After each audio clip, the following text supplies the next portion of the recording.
with the data being the population of SAT scores in the year of 1997, and further indicated that our SAT scores are normally distributed with a given mean 950 and standard deviation 150. Let's now apply our understanding of the normal distribution in this example in a different way instead of finding area. The problem now asks us to find the cutoff SAT score of the bottom 75%. So on our normal distribution bell curve, anywhere on this horizontal axis is an SAT score.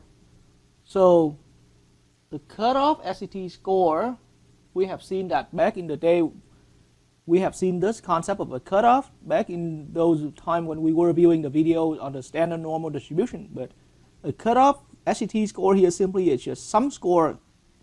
Any score here that we place can become a cutoff, since the entire area cumulatively shaded inside any bell curve is a 1. So any score we place here, let's say a particular score is called a lowercase value x, it will become, any value there will become a cut, since it's gonna split the bell curve into two separate areas. So as required here, this cutoff SAT score is the cutoff SAT score of the bottom 75%. The reason I put my x to the right hand side of 550, the mean value on the bell curve here, simply because the area shaded to the left hand side here is required to be 75%. And that is for sure bigger than 50% halfway through the bell curve. And that is the reason why I'm putting my cutoff to be somewhere to the right hand side. But how far away from 950? That shouldn't be a problem. So putting it all together, the bottom 75% means the area is shaded to the left from where our cutoff is, and being as large as 75% of the bell curve. And that's the reason why it makes sense to put our cutoff being on the right hand side of the mean value somewhere, since the area shaded to the left is bigger than 50%. And so here I'm going to go ahead and just make it the label. So now in this problem, we are actually given the area here already been given, being a 75% on this bell curve being shaded to the left of that. We just need to find out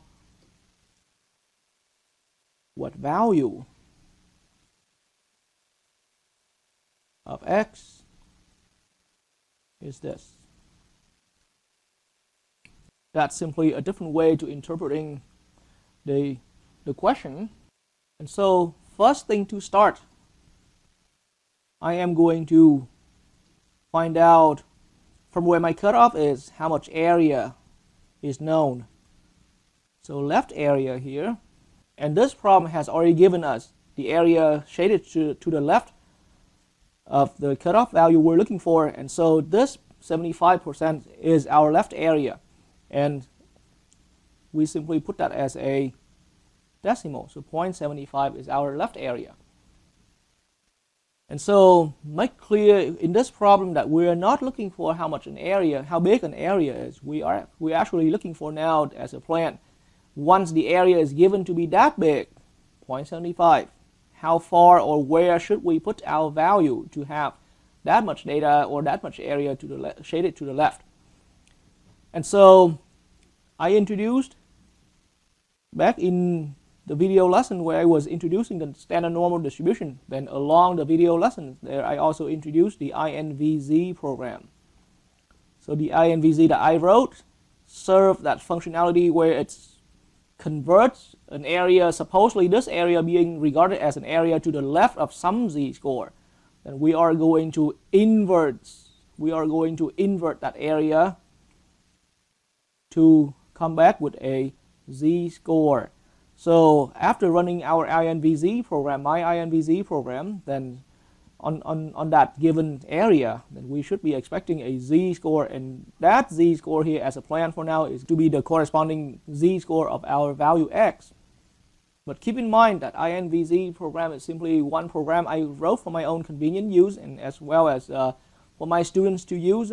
I want my students to have that, to maintain that capability to work with z-score effectively. But the main purpose of this program is to find out which z-score having the area shaded to the left-hand side being 0.75. So INVZ program of mine is not the only tool of doing that. If you never have a copy of my program here, there are tons of software or the web tools that allows you to do the similar functionality. So on my computer here with Microsoft Excel, INVZ is now turn to that INVZ tab at the bottom here, and so with the area specifically given at 0.75, now I am going to adjust that in my left area box here. So 0.75, and so z-score comes out for that, and usually in 2 decimal places or in 3 decimal places. It's all different in every problem. So how about in this example right in the video here, I am going to take z-score as the final z-score for this being 3 decimals. So the z-score correspondingly with this area, or the z-score having this much area shaded to the left, is supposed to be 0.674. But so if this was a standard normal distribution problem, then we were done right here. If any of you have already watched my video for working on the standard normal distribution. However, this problem here, we are no longer on the standard normal distribution curve. So one extra step need to be taken here. So remind yourself that z-score anywhere is famously the value x from our population, any value x in our population. Subtract the mean and divide it by standard deviation. And so algebraically rearrange this equation. So I'm going to create a little bit separate space right here, but algebraically rearrange this equation, we come to an equivalence version, which says the x value can be calculated as mu plus the found z-score times the standard deviation. So these are two different, this is simply just a rearrangement of our famous z-score formula. However, this formula now has a good usefulness. Once we already had z-score calculated with our known mean and standard deviation, we can calculate our value for x relatively to this data here. So our cutoff SAT score at this point is ready to be found here. From where mean is being 950, I am going to add the z-score calculated here was 0.674. I am going to multiply that with standard deviation 150. My final calculation comes out to be 1051.1. And so this is our final calculation value. Now, admittedly, I myself is not a member in the College Board committees, or I'm not working at the College Board. So my point is I am not familiar with how far to round this problem. So I can only stick with the value that comes straight out from our calculation. But this actually brings up the idea for any viewer who learned from this video lesson, is that when you actually apply your skills into doing a real world problem on your own right here, then be aware about the rounding requirements in every problem here and there. And so now we know that about, or at an SAT score being about 1051.1, then it is then it has an 75% of data to the left, or from where it is, it's the cutoff SAT score of the bottom 75%. Then so, but if there is a 75% of area to the bottom side or to the left side according to the picture here, then there will also be in the same bell curve, but to the right hand side of our cutoff that we have just now found, there will be also an area shaded to the right hand side. And so this same question, but it could have also been known as this value x right here, aka the cutoff SAT score of the top. But since the whole area of the curve here is 100%, from where the cut here, there is 75% of data to the left, shaded to the left, then the top here must be just the other 25% of data remains. And so another name for this cutoff, this exact same location right here, is being referred to as the cutoff SAT score of the top 25%. And so my point is, this same exact problem, but sometimes could be worded as find the cutoff SAT score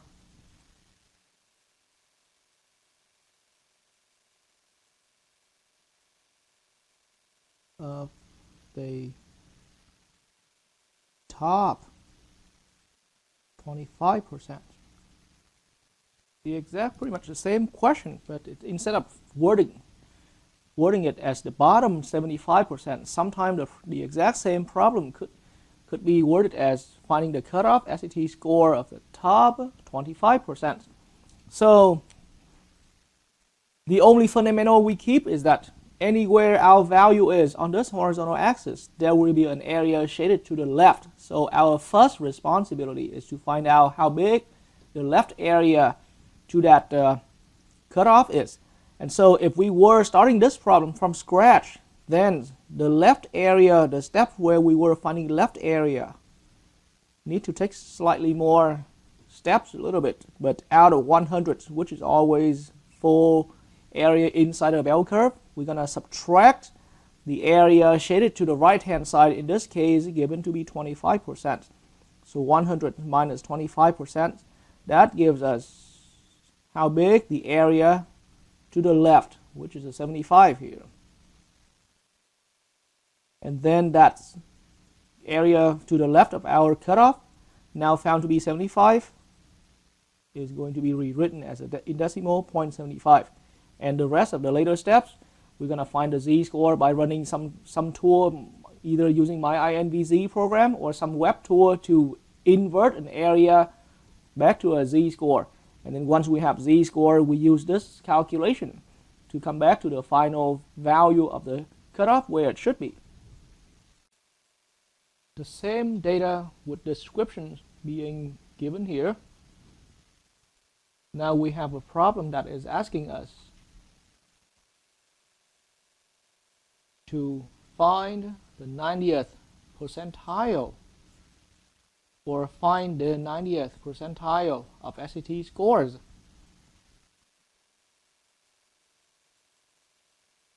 So the 90th percentile means on this entire axis of all SAT scores right here, means right in the middle of the bell curve. We've learned since long ago, since we begin a quarter, that a percentile, any percentile, is a cutoff value. So in this context, we're looking for a cutoff SAT score somewhere on this line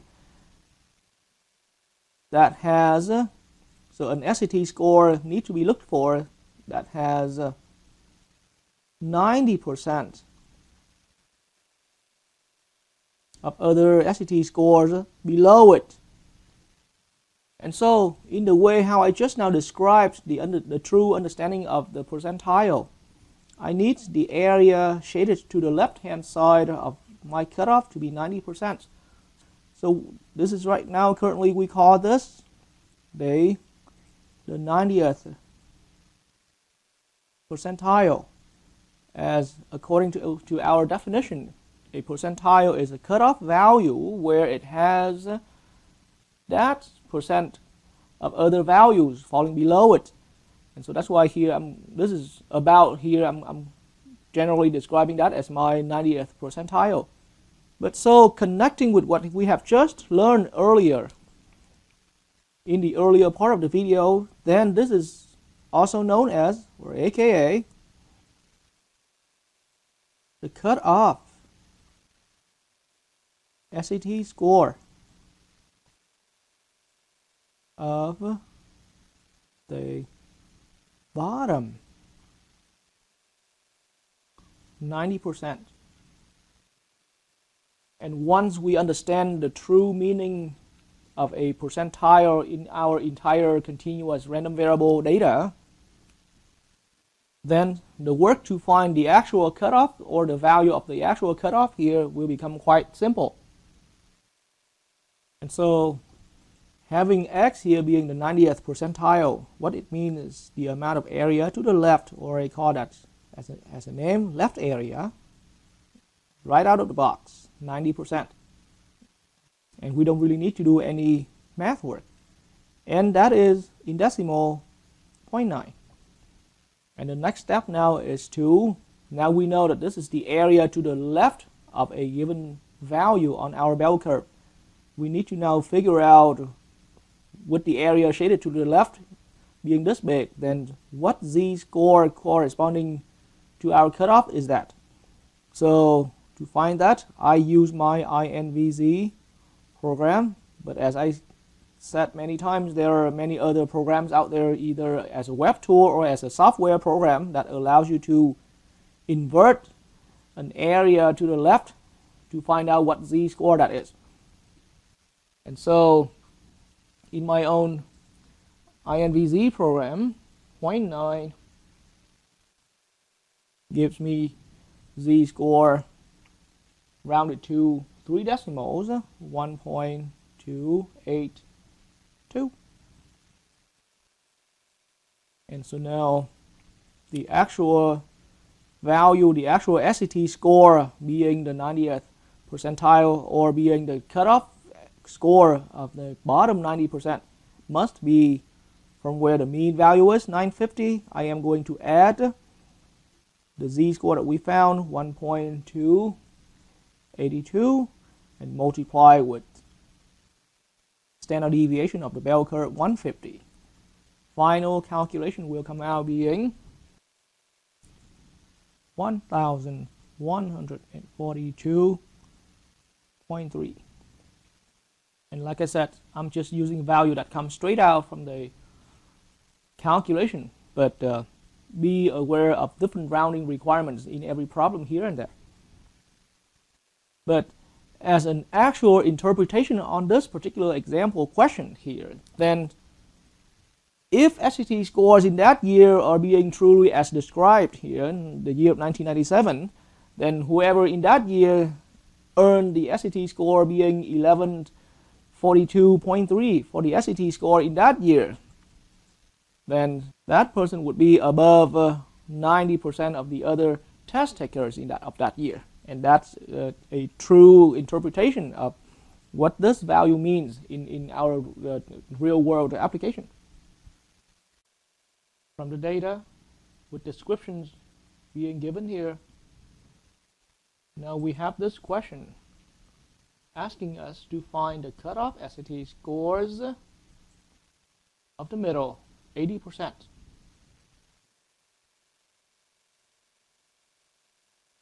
So on our MT bell curve for the general normal distribution, center at 950 and standard deviation 150 here. Now the middle 80% is to indicate that around the center, we don't need to be too worried about how big precisely is 80%, but around that center there will be two cutoff. One of them on the left side we call it x1, and there will be another one on x2, such that, or so that, shading the area between those two cutoffs will produce 80% of area on the bell curve as required. And so that's what it's called, the middle 80%. I need to have an area being specifically given 80% compared to the whole bell curve, but being located right in the middle, in the center of the bell curve. And that is the reason why, if we're looking back into our question here, then the question is actually looking for the cutoff SAT scores as a plural here. And it makes perfect sense that we do need two different cutoffs so that it can define our area in the middle. And before we can get far, then keep in mind again that, and so now we have worked long enough on this general normal distribution, then we see how heavily connected any of our value with the corresponding z-score. And so from where x1 stands, there will be a corresponding z-score, and let's call that z1. And from where x2 stands right here, my upper cutoff, there will be an upper z-score, and namely I call that z2 right here. And so at this point, to have a nice and clear understanding of this example, how I'm going to solve this problem, I highly recommend that you can go back and view my video on how I solve this kind of middle area problem on the standard normal distribution. But so we have two different cutoffs here, so we can decide to start out with whichever one of them. So in other words, whichever one to start out first, that is completely on your choice of anyone who is doing this.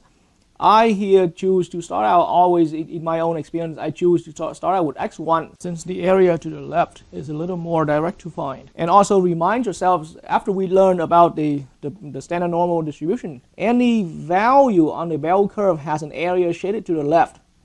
And so this cutoff that we're looking at, x1, that we're about to find out now, has an area shaded to the left-hand side. Let's start formulating the problem here. So here I'm specifically indicating our plan here is to find out, to solve for x1 first. So that's the plan right here. So in this picture, from where x1 stands, the red area is shaded to the left, should be, and we're going to call that it's the left area. And so think about this entire area again. I've had this explanation already back in my video lessons on the standard normal distribution, but here I can briefly explain it again. The entire bell curve is 100, but that left area is outside of the middle, and by the way, the black shaded middle here is 80%. So being outside of that 80%, I need to take 80 away from 100. So being outside of that 80%, I'm subtracting 80 from 100. But then subtracting 80 from 100 is simply going to end up with a total area that's include the two sides here. We only want to take this one side. So now I am going to divide that by 2. And of course, these are all in percentages. And so left area here, after this calculation, comes out to be 10%. And of course, we're only working in decimals with these area values. So 10% is a 0.1. And so now, once we have that 0.1, so keep in mind this z-score corresponding to x1 will also have the exact same amount of area shaded to the left-hand side. So in that way, I am now going to execute my INVZ. The point is to invert the area shaded to the left of our designated value of our designated z-score. Invert that area here found to be 0.1, inverting it to find out which z-score we're at. And so the z-score I'm about to find here is indeed the z-score 1 correspondingly. And so on my INVZ program, 0.1 as the left area gives me a z-score, and let's say I'm going to use 3 decimal precision, so negative 1.282. And that is my z-score 1 corresponding to x1. And so we have learned from earlier part of this video that so to find x1, all we do now is on this bell curve with given mean 950 and standard deviation 150, all we go now is 950 from where the mean is. I am going to add negative 1.282 is the z-score we found previously, and multiply with the given standard deviation 150. My calculation comes out being 757.7. And a lot of time people refer to this as the lower cutoff, or x1. And so the further we're going into this lesson right here, I am highly recommending that you can view my video lesson on how we find this similar kind of problem, but on a standard normal distribution, because it had all that detailed explanation of mine there. And here allow me to only go brief, because we have more steps involved in this kind of problem. And so being on a bell curve, then these two z-scores supposedly, and we can quickly find that by simply reversing the sign here. So the sign of our z1 found previously being negative 1.282. Now z2, technically we have to reinvent the whole new wheel right here by repeat the whole process. But here I can just simply find out that z2 is simply the opposite sign. So now instead of being negative 1.282, my z2 now is on the opposite side of the mean. And mean is of course 0 z-score. So 1.282 but positive. So that leads to immediately our calculation for x2 is now all certain ready. x2 equals 950. From where the mean is, we're adding 1.282 multiplied with 150. And so final calculation comes out for x2 should be being 1142.3. And many other people refer to this value as the upper cutoff of the middle 80%.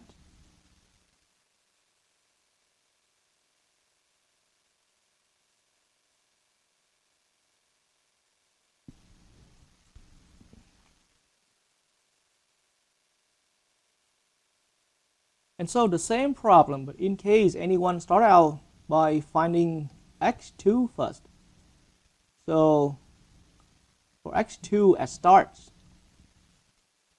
then if we're starting completely independently, that starting x2 here, then from where x2 is, notice this center of the bell curve, from where the center of the bell curve coming out here to x2 right here, that's area where indicated by my double arrow here inside of that area, it's exactly half of our 80%.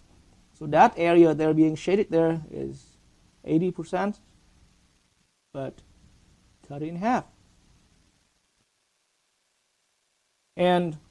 But that's not the area, but that is part of the area, to be correct. This part of the area here is part of the area to the left side of our cutoff x2 right here. So what's the rest of that? The rest of that is how much that area from the center completely shaded to the left-hand side of the bell curve. So in the way how that picture work, then outside of that 40% or 80/2 right here, then there's another additional 50% of the bell curve on the other end, on the further end.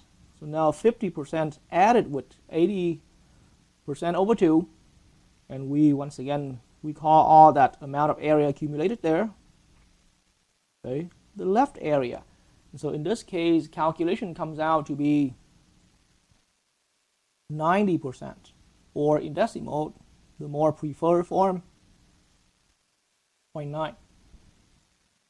Then this area to the left-hand side is shaded to the left hand side of x2, then we can easily find out our z2 value. This time is we need to run the invz program, run my program invz, or any kind of program that invert the area shaded to the left of a value to a z-score.